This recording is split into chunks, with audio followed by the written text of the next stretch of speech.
Well, welcome. This is the first episode of Gabbing with Gabby. My intention was to create something people can watch that's not negative, it's more positive, and to find out what's going on in your community. Maybe reach out to other people in your world that you know that are really positive. I know a lot of really super cool people who do a lot of amazing things. And Emily happens to be one of them. I met Emily through Young Lions Jazz Conservatory, and both of our sons are in there. Her son is a bass player, and my son's a drummer. And we've kind of just hit it off right away, and then we just kind of took over fundraising. So Emily Dolton, she's an artist, and she's a 22Q mom, parent, and activist, right? Would you say that you're an activist in that kind of community? I think of myself more as a resource parent than an advocate or activist. Yeah. Okay, so resource parent. So most people don't know what 22Q is, so maybe we can start with what it is, and then a little bit about your history and how you ended up here, and how it affected your family, and then what came out of that, and what you created from there. So it's up to you. Okay. So, when Aiden was born, it was kind of scary. We had my husband is an occupational therapist, a school-based OT. He's now the therapy services supervisor, which is over OT, PT, and adaptive equipment. But back then, he was just a school-based OT. And we had this beautiful baby, Connor, who is our bassist. And it just felt perfect. We're like, oh my God, this is so awesome. We have to do this again. He's got to have a brother that's just as awesome as him. And he does, but in a completely different way than we imagined. Right, I bet. Because when Connor was born, it was just this really loving, easygoing, like we're sleeping together in the bed kind of thing. And when Aiden was born, it was like immediately they knew something was wrong. He was it was covered in meconium. We knew that he was having problems breathing, but we didn't know why. And it was assumed that it was a lung issue. So he was immediately put in the NICU, the ICU, and made to, they gave him oxygen just like through the cannulas at first.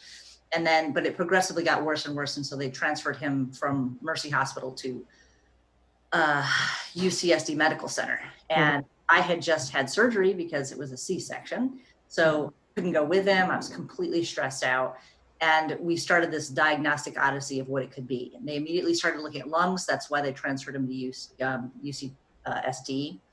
And they discovered that, there was something about his face that looked a little bit different. And like if you have a child with Down syndrome, you'll notice that their faces tend to be just they look like their parents, but they also look a little bit different. Like all kids with Down syndrome look like they might be cousins.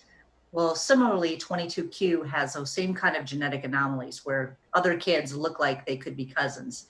And it was those genetic anomalies those facial anomalies that gave a clue that maybe Aiden had 22Q. And 22Q, 11.2 deletion syndrome, happens in about 1 in 2,000 births. It's right after Down syndrome in the frequency of how often it occurs. And it is basically a midline abnormality. And what that means is that when the 22nd chromosome when you're forming your cells form a layer, and then those layers form tissue, and then that tissue comes together as a tube, and that's the center of our body. And when those are stitched together, the 22nd chromosome helps stitch that together. So it's the number 1 cause of cleft lip, cleft palate. Oh, okay. Problem. Anything there's 2 of, it can cause problems with eyes, kidney. So for Aiden, it was actually a heart problem. And what happened was that one side of his pulmonary artery, instead of being attached to his lung, was attached back into his aorta. Wow. So his heart was pumping fine, but it wasn't getting oxygenated. So he had heart surgery immediately. He never had any of the cleft lip, cleft palate stuff. We were fortunate in that event. But since then, it's been a combination of, autism diagnosis, bipolar diagnosis. He has scoliosis and kyphosis, so he had full rod surgery. He has been through a lot, and he is one positive kid. I mean, literally, he'll wake up like today's going to be a great day. That's awesome. If I That's had all of his stuff going on, I don't know if I would wake up the same way. so yeah, I mean, does he even realize that he has all these things going on? Like maybe does it affect him like it would affect you and I if we were going through a ton of surgeries? You know, I how think does he process all that stuff? Is it just kind of like, okay, I understand, but emotionally it doesn't take me down like it would take, you down or me down or someone else. You know what I mean? so. I think the physical stuff has been really easy for him to understand because he's always had it. Yeah.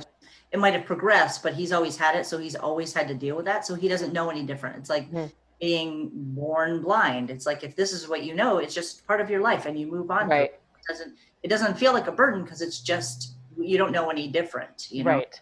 And you just learn to navigate the world in that way. So he never felt as if it was a burden. The mental health stuff, though, has been onset, and it's been exacerbated by the pressures put on us by society and by school. And as those progress, and some forms of it are deteriorative, it's kind of scary. Then that's the stuff where he questions, why me? That's what makes it hard. He's like, I don't understand, because when he was in kindergarten, he wasn't experiencing like auditory hallucinations or any of those issues. But now, as he gets older, as stress increases, those things can increase. And it's that constant struggle to keep pushing forward to learn and grow as a person, but not push so forward that he just explodes and all this mental health stuff comes out. Right. So here you are, how many? He's 15? Yes, 15. Yeah. He'll be So 15 years ago, you discover, uh-oh, these are the cards that are dealt to us.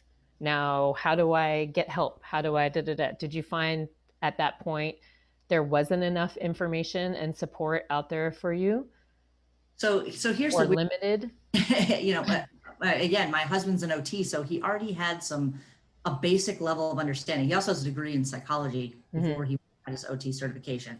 So he had a basic level of understanding, and we felt extremely fortunate. Plus, he knew how to navigate the school system and early start.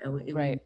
We're very fortunate that in the early start services, I cannot stress enough how important it is to get your child diagnosed early, because once you lose that 0 to 5 window, there's no going back. I mean, who receive services in that 0 to 5 window are exponentially better off than kids who get diagnosed later on. Always better to catch it early.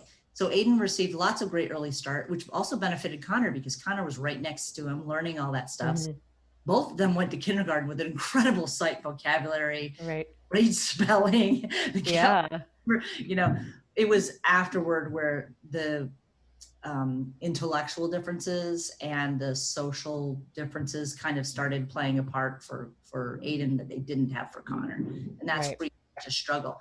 And then once we hit those, like we'd hit milestones, like I felt like if I was frustrated with a doctor, I didn't know where to go to ask where to find a better doctor. It's not like you're born with like if you think, how many friends do you know with disabilities? At that point, I probably had 2 friends across the span of a lifetime that I would really say, okay, that person is disabled. I could talk to them about it. And older, so their experience at this age was so much different than, I didn't know any other special needs moms. So through the school, I found a support group, and we were sitting around the support group at Alcott Infant Toddler Program and saying, why is it so hard for us to find these services? It feels like if you're in the know, you know about everything. But if you're not in the know, it's like you're dying here. Yeah. So we said, there should be a list. There should be a list. And that's how the resource guide was born, where we all started going, we've got to put together something. So I had got involved with the Involved Exceptional Parents Day Committee, which is it's a 1-day conference for adults with disabilities. And some of the people that are involved in that, members of the EFRC, the San Deigo Regional Center, the CAC, and some friends we just started like putting resources together. And the first resource one was Xerox by the Regional Center it had like 125 resources. It was a part of anything. And then the next year we had like 375, and then it kept growing and growing. And this past year we have 1,200 resources that are specific to Imperial counties. Yeah. That's awesome. Yeah. So when they go to San Diego Family Magazine, what kind of resources can a parent find?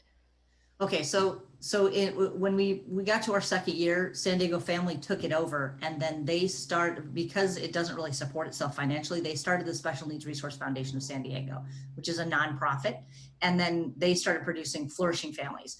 So if you go to San Diego Family's site, you'll see a tag for special needs resources, and if you click on that, it will take you to the digital version of this, which is the Flourishing Families Guide. Oh, perfect. Yeah, so this is our in-print magazine. We also have it online.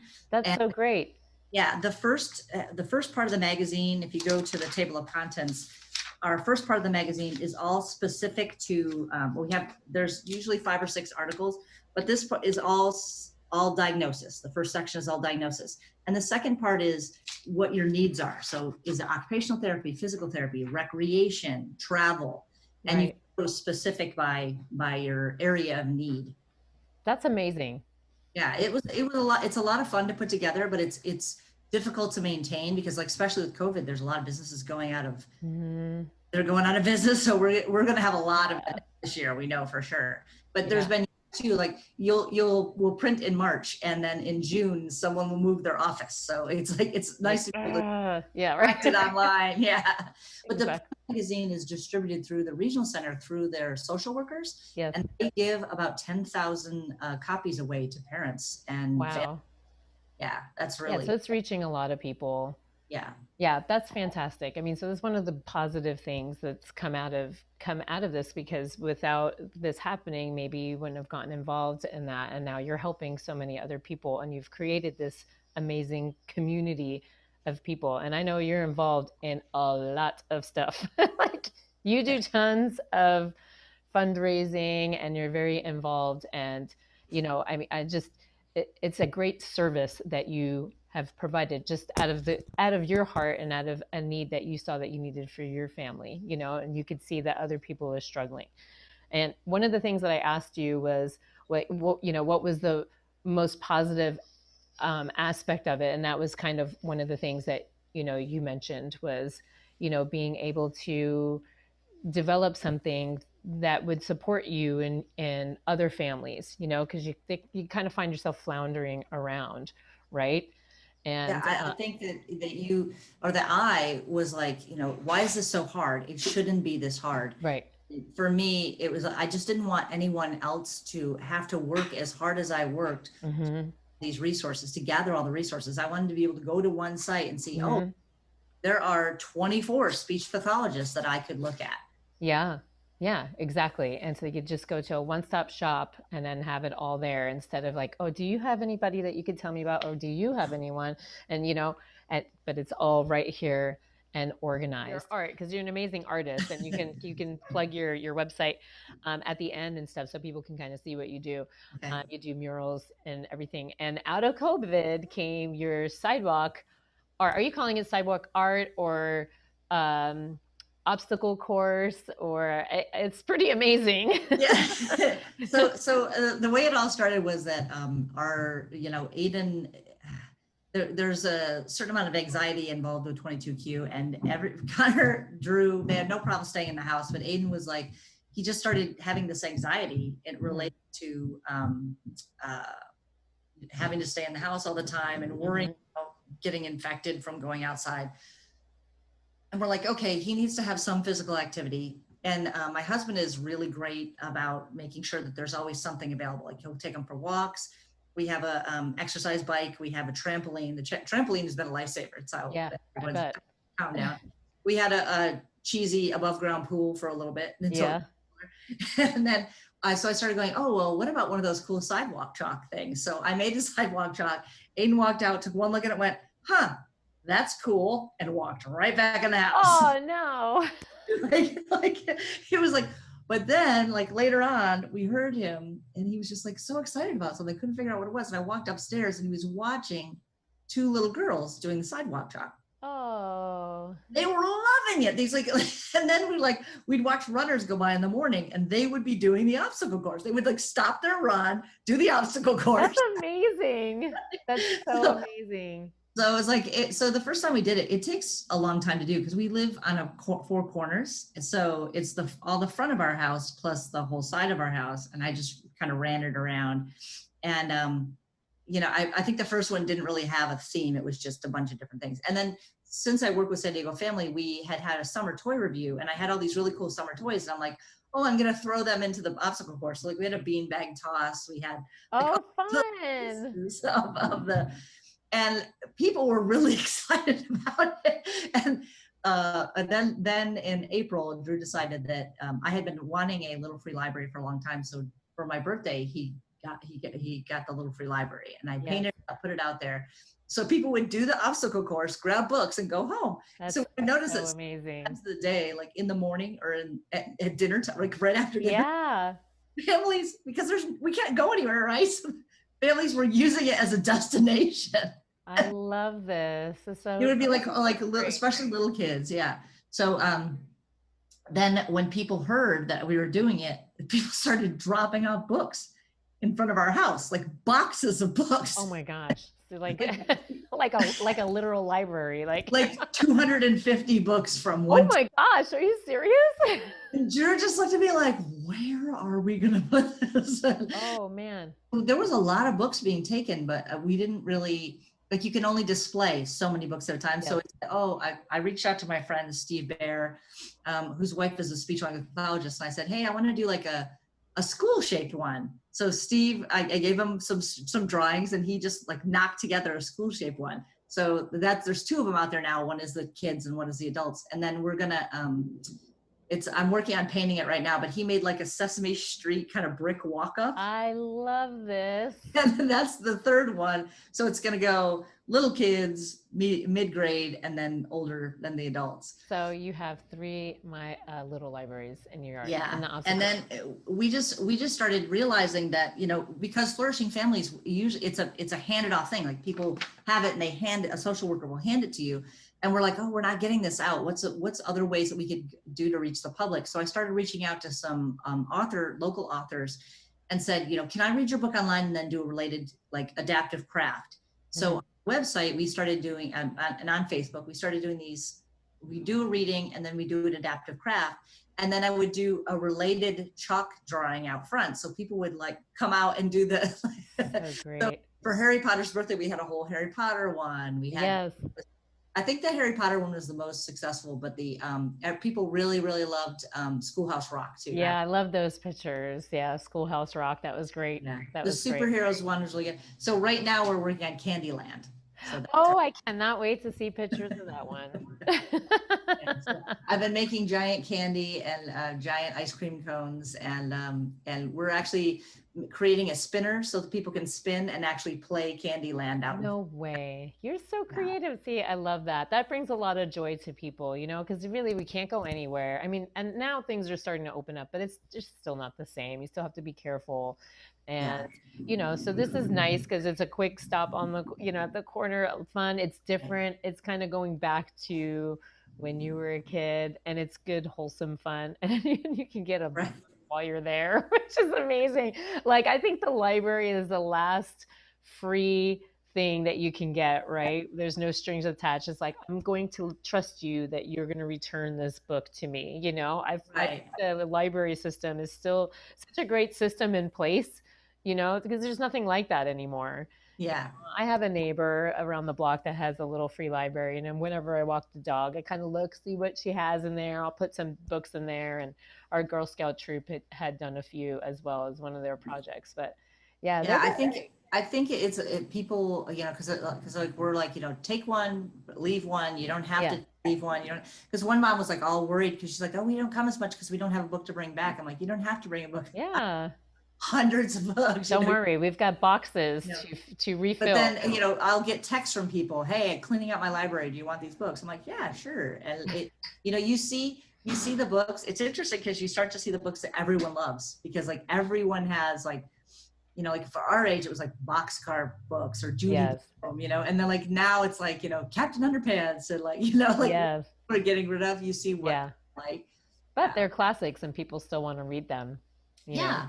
And then occasionally you'll get some like, occasionally I'll go out there and I'll like, oh, I'm pulling this book. Yeah, I wanted to read this one for a long time. I'm going to borrow it, and I'll put it back in when I'm done. I love Patricia Polacco, and some of her older books are hard to find. And like when the teacher dropped off all those books, I'm like, oh, I've been looking for this book. Oh, how perfect. See, so you get a little something out of it too. You get a little treat.